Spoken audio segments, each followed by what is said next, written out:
Hey, what is going on, guys? Today is Tuesday, August 4th, and I hope everyone is having a wonderful day.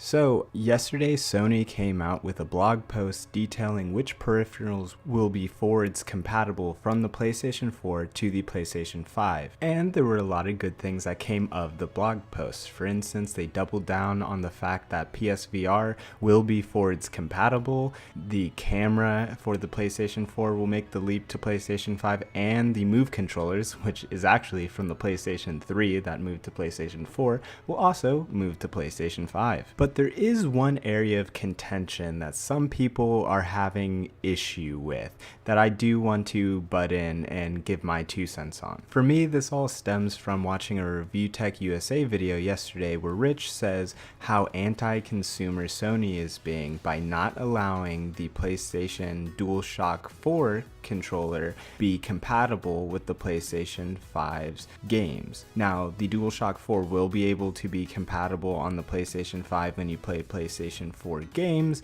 but as for the next generation games, you have to use a DualSense controller, not last generation's controller. And he talks about how anti-consumer this is, where Microsoft is allowing you to use your Xbox One controller for even Xbox Series X only games. Now, I do understand where Rich is coming from. Controllers aren't exactly inexpensive. At $60 a pop, I could have bought a new video game, whereas instead, I'm buying another controller just so I can have multiple people play on my console. So yeah, I get it. I get his point completely, and it would be nice in a pinch to say, oh, I don't have another DualSense, let me grab a DualShock, it's basically the same thing, let's play. But here's why I think it's a little bit more than just a cash grab by Sony. I believe this move to be more of an insurance of a baseline of input controls when developers are making games. So when developers are making games, they know that the person that will end up playing the game will have a DualSense controller,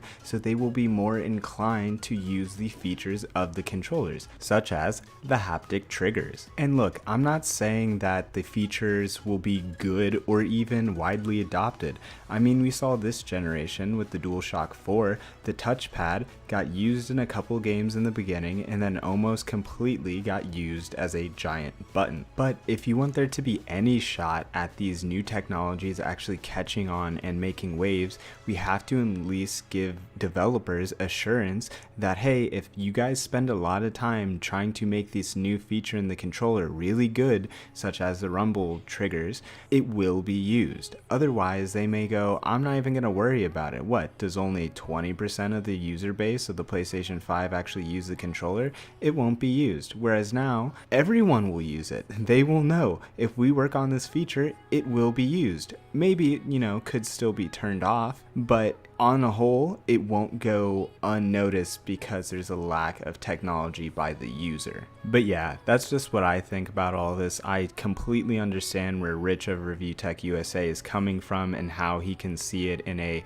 unconsumer friendly way. It makes sense to see it in that light as well, but I think it's a little bit more than that, and if you want any features to take off, you have to try new things and push boundaries, and I think this is just a part of that. But tell me what you think. Are you angry because Sony is being quote unquote anti-consumer and this is a negative and Microsoft just has it better?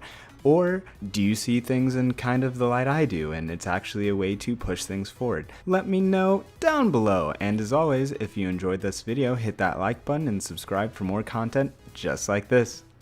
Thanks.